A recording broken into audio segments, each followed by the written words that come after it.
Her voice cracked. That's not normal. That's obsession. He stood and circled the desk, his eyes fixed on hers. No, that's destiny. Fate put me in that room. I saw your brilliance before anyone else did.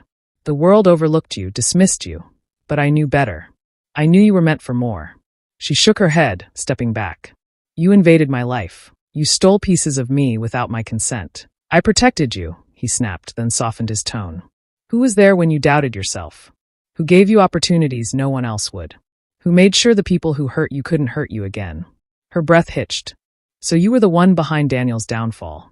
Yes, Haemin admitted without hesitation, pride flickering in his eyes. I arranged for his lies to surface. I couldn't stand the thought of him dragging you down again. He didn't deserve you.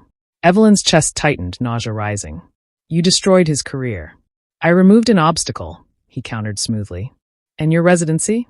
Your assignments? All arranged so you could shine. Do you really think this hospital would have recognized you without me? I built this path for you. Her voice shook with fury. I didn't ask for your help. I know you didn't, he said firmly, stepping closer until his presence loomed over her. But I gave it anyway. Because I love you. Her blood ran cold. Love? This isn't love, Dr. Kong. This is control. Suddenly, he cupped her face, his touch both warm and terrifying. You're the only one who matters to me. Don't you see? You can't leave me. Without me, everything you've built here will crumble.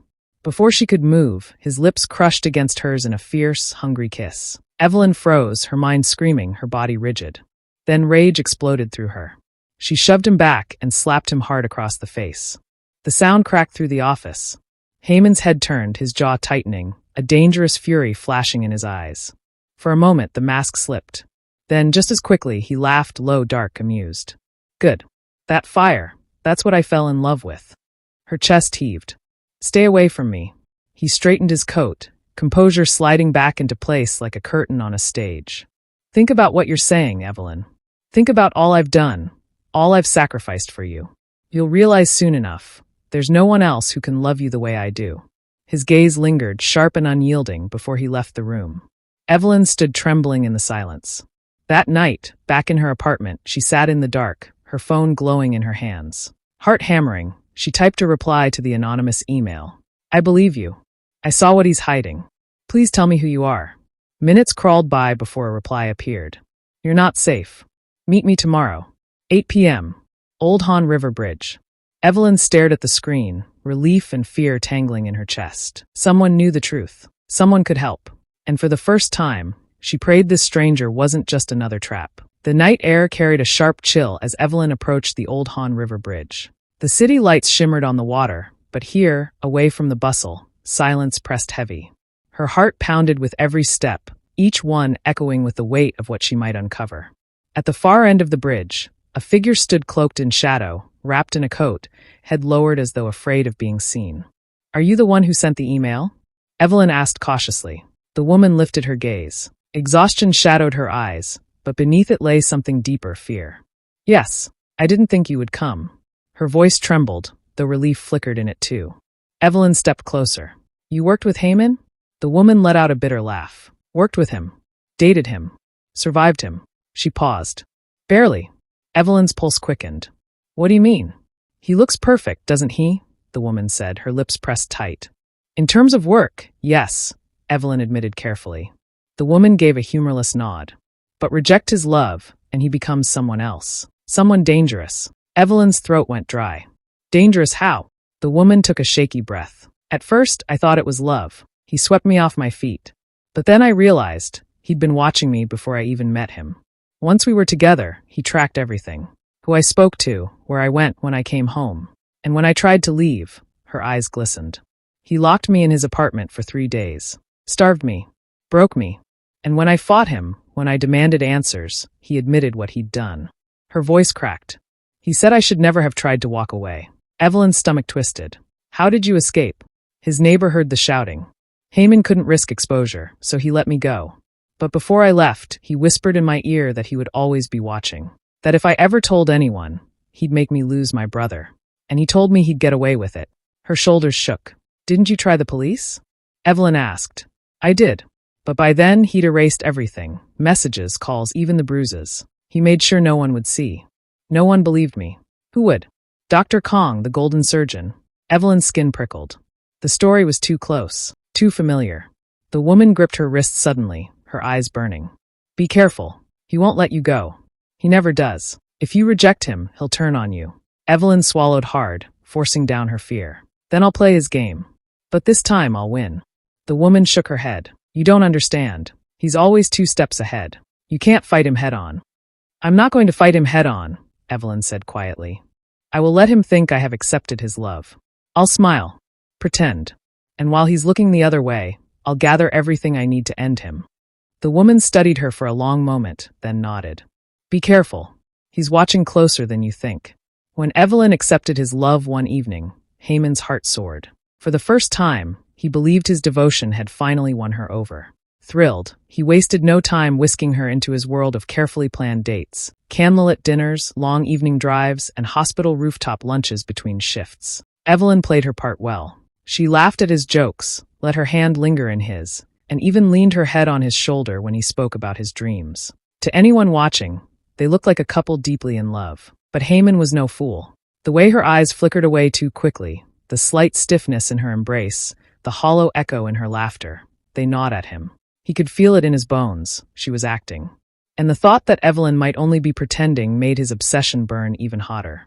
Why were you late tonight? He asked one evening, voice casual, eyes sharp. I had extra rounds at the hospital, she replied lightly. You didn't answer my calls. My phone died. She forced a smile, brushing his arm. You worry too much. But suspicion lingered in his gaze. And soon, Evelyn noticed that he had tightened up surveillance on her. One day, she notices his car parked outside her apartment at night. She also noticed his figure at the end of hospital corridors and his interruptions whenever she met a friend, his hand heavy on her shoulder, possessive, reminding everyone she was his. One evening, she met the woman again by the river, passing along what she had gathered. This isn't enough yet, the woman warned. You need more, proof of how far he'll go. I know, Evelyn whispered, but the more I pretend, the more dangerous he gets. And that was the night everything cracked. A shadow fell across them. Slow, deliberate footsteps echoed on the bridge. Evelyn froze. She turned. And there was Haemin. He was standing at the edge, half his face swallowed in shadow, city lights painting him in a fractured glow. Gone was the polished smile of the perfect doctor. What looked back at her was darker. Colder. The woman gasped, stepping back. Haemin's gaze locked on Evelyn. His voice came low, dangerous. So this is where you've been slipping off to. Haemin, Evelyn began, her voice trembling. He stepped closer, eyes narrowing. I gave you everything, Evelyn. My time. My love. My soul. And this is how you repay me? Whispering secrets to her? Stay away from her, the woman stammered, though her voice shook. He didn't even look at her. His eyes were fixed solely on Evelyn, as though she was the only person alive. When he spoke again, his whisper crawled across Evelyn's skin like ice. You belong to me.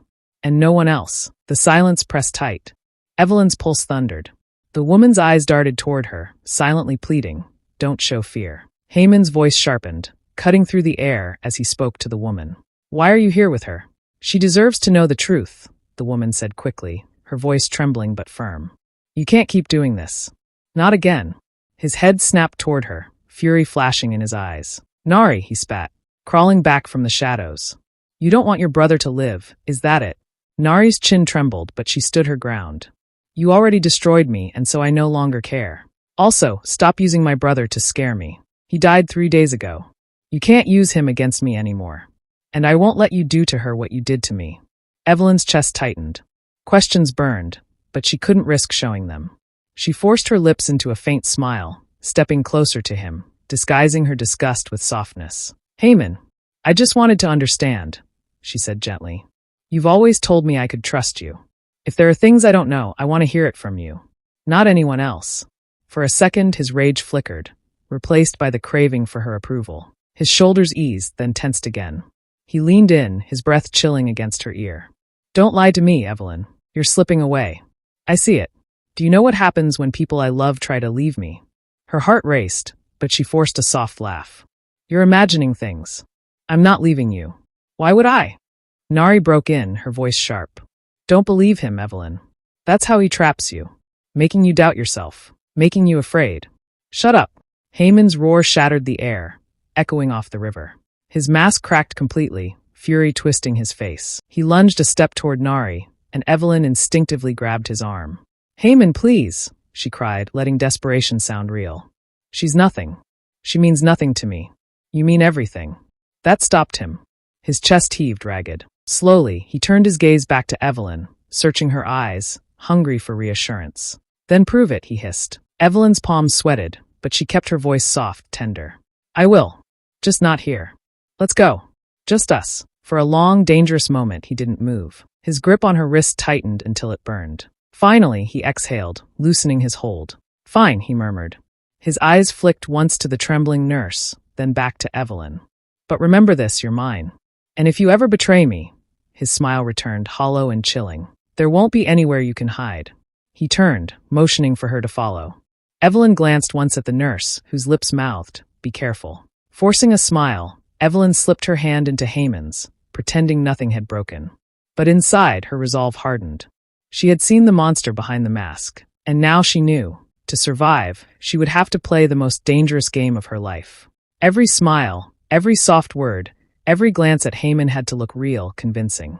At first, it sickened her, the way she leaned into his touch, the way she let his hand linger on hers.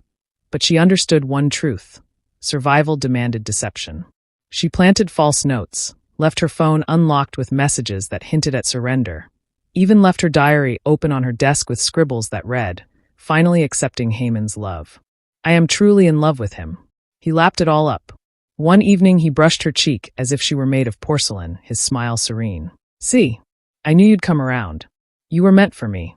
You've always been right about me, Haemin," she whispered, forcing her lips into a smile that made her insides recoil. But while she played her part, Evelyn worked with Nari in secret. They passed folded envelopes, exchanged coded texts, and Evelyn even slipped Nari copies of the photos Haemin had secretly taken of her for years. Though Nari's hands often trembled when they met, but her voice held firm. "This will be enough, Evelyn. One of these days he'll slip." And then one night, Nari's replies stopped.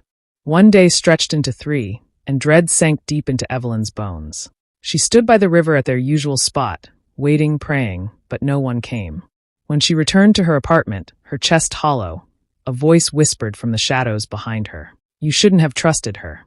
Before she could turn, a cloth pressed hard against her mouth. The sharp sting of chemicals filled her lungs. She kicked, scratched, tried to scream, but the sound drowned in the suffocating fabric.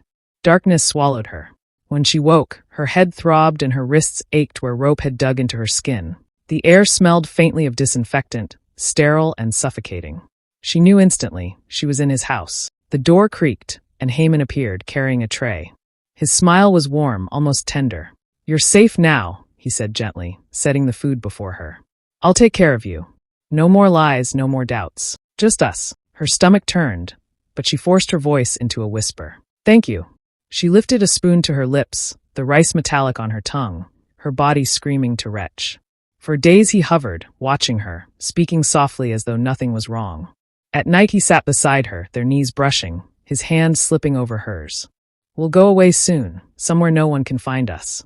I'll build you a house. You'll never have to work again." She forced a nod. "That sounds peaceful." But one evening, when he leaned closer, his lips pressing against hers, Bal rose up. She shoved him back and spat in his face. His expression froze, then twisted into rage. "You ungrateful bitch." His palm cracked across her cheek. Stars burst in her vision. His fist slammed into her stomach, knocking the breath from her lungs. She gasped, clutching herself, but his hand shot to her throat, squeezing until her world narrowed. His eyes burned with betrayal. "I gave you everything. My love, my protection. And this is how you repay me? By spitting on me?" Her nails dug into his arm, her vision going white. He leaned closer, his voice venomous. "Without me, you are nothing. Stop thinking about freedom. No one will save you. Not even that bitch Nari." Her heart seized. "What did you do to her?" she rasped, choking under his grip. A cruel smile twisted his lips. "She's gone. She thought she could fight me. She was wrong." His hand released, and she crumpled to the floor, coughing, gasping for air. He slammed the door, locking it behind him. "Stay here until you understand." For 2 days she lay in that room, bruised and broken, her mind sharpening even as her body trembled. "If I am to survive, I must act until the very end." She searched every corner until her fingers brushed something hidden beneath an old drawer, an abandoned recorder. Her pulse surged. She slid it into her pocket. When the lock clicked on the third day, she pressed the button. She fell to her knees, tears streaking her face, clutching his hand. Haemin, I was wrong. I see it now. I was blind, but I understand. You're the only one who truly loves me. Suspicion flickered in his gaze, but her eyes shone with practiced devotion. She pressed her cheek against his palm. Please forgive me. I need you. His mask of rage melted into bliss. I knew you'd come back, he whispered, caressing her face. You can't deny destiny. That night, drunk on his own victory, his words spilled freely as she listened, the recorder tucked away. I did it all for us. I destroyed Daniel because he didn't deserve you. And the others before you. They were weak, selfish women who didn't understand. Nari thought she could separate us, so I ended her life. She's gone for good. No one will ever come between us. Evelyn bit her lip until it bled, nodding, whispering, I promise I'll never leave you. Days later, convinced of her submission, he stopped locking her door. At the hospital, when nurses asked after Evelyn, Una tilted her head. It's been days since we've seen her. Is she all right? She's sick, Haemin said smoothly, his face the picture of concern. A virus. She's recovering at my house. One of the younger nurses brightened. Then we should visit her, bring her something. No, his voice sharpened before softening again. She needs rest. Too much stress will only make her worse. She doesn't want anyone to see her like this. They nodded, reassured by his convincing mask. 4 days later, on one morning, as he buttoned his shirt, Evelyn approached, her voice sweet. She wrapped her arms around him, pressing her lips to his. I'll miss you today, she whispered. His chest swelled with pride. Good girl, he murmured, stroking her hair. Her smile didn't waver. Goodbye, my love. Lost in the haze of her kiss, the first she had ever given him willingly, he left without locking the main door to the house. Evelyn saw it happen. The moment his car disappeared down the street, Evelyn bolted.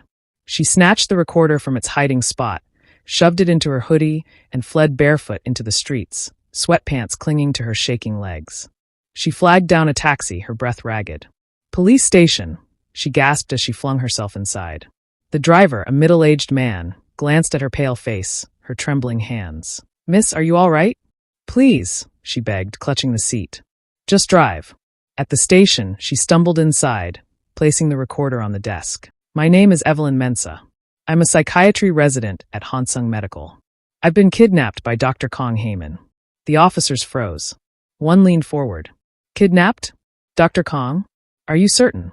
He confessed, Evelyn cried, her voice shaking but strong. It's all on here. He admitted to destroying careers. He admitted to murder. He killed Nari. Please stop him before he finds me. Another officer asked, Where is he now? At his house, Evelyn said firmly. He'll have realized by now. He'll be tearing it apart looking for me. And he was. When police stormed the house minutes later, they found him muttering, his hair disheveled, his hands shaking. She loves me. She'll come back. She has to. When officers seized him, he fought like a cornered animal, screaming Evelyn's name, his perfect mask shattered. In the weeks that followed, investigations unearthed Nari's body, hidden in a shallow grave. Other women he had dated and hurt stepped forward. They spoke about their broken careers, ruined reputations, and lives he had twisted and destroyed. One sobbed in court. He told me I'd never work again if I left him. And he made sure of it. Another whispered. He locked me away. I thought I was the only one. The courtroom became a chamber of shattered illusions. Haemin sat shackled, his polished charm gone, his eyes burning with hatred every time they flickered toward Evelyn. When the judge pronounced his sentence, life imprisonment, he erupted, shouting, You can't cage me. She's mine. She'll always be mine. Evelyn met his gaze one last time, her own steady, unflinching. Then she turned away. 2 months later, she walked out of Hansung Medical for the last time. The board had offered sympathy, but no promises. Her career was uncertain, her path unclear. But as she stepped into the sunlight, the weight in her chest lifted. A passing nurse called softly, Evelyn, where will you go now? Evelyn paused, then smiled, a small, steady smile, but real. Wherever I choose. She walked forward, barefoot no longer, her scars hidden but her strength unbroken. The world stretched wide before her. And for the first time in months, Evelyn felt it. Freedom. 2 years later, Evelyn had moved to China, continuing her psychiatry residency in a busy Beijing hospital. The scars of her past remained, but she carried them as proof of her strength. Every patient she helped reminded her that she had survived, grown stronger, and could finally dream of peace. Thank you so much for watching and for always supporting my channel. To all my amazing subscribers, I truly appreciate you. And if you're new here or haven't subscribed yet, please hit that subscribe button, like, and share so you don't miss any of the exciting stories coming your way. Until next time, take care and see you in the next story.